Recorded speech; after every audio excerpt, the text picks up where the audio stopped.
Concentration camps are one of the favorite tools of repressive governments, but they're also one of the most visible, which means that they sometimes become casualties of that visibility.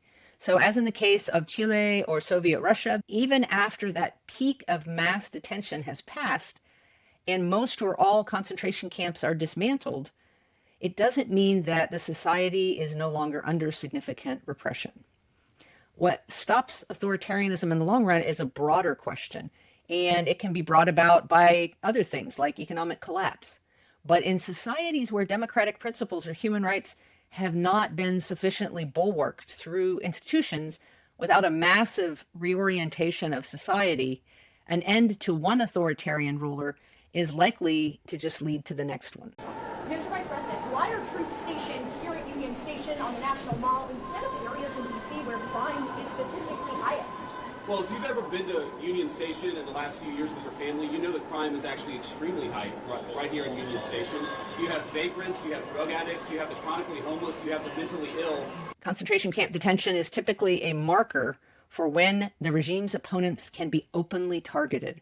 Where authoritarians have managed to become the governing party or leaders in regimes without concentration camps, political actors often still have a chance to intervene to halt or undo authoritarianism, as happened recently in South Korea and in Brazil.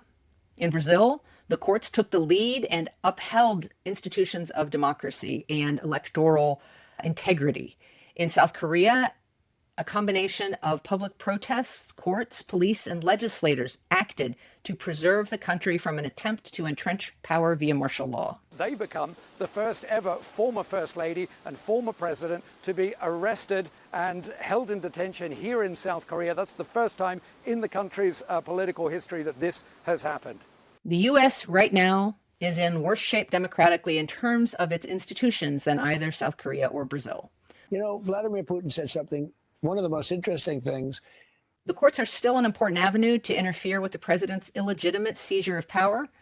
And the lower courts are doing tremendous amounts to uphold the rule of law right now. But the Supreme Court is corrupt and compromised, and in a high-profile case directly related to presidential authority on extrajudicial detention systems in the way that they're being expanded right now, the current Supreme Court is likely to side with Trump as he tries to accumulate more power.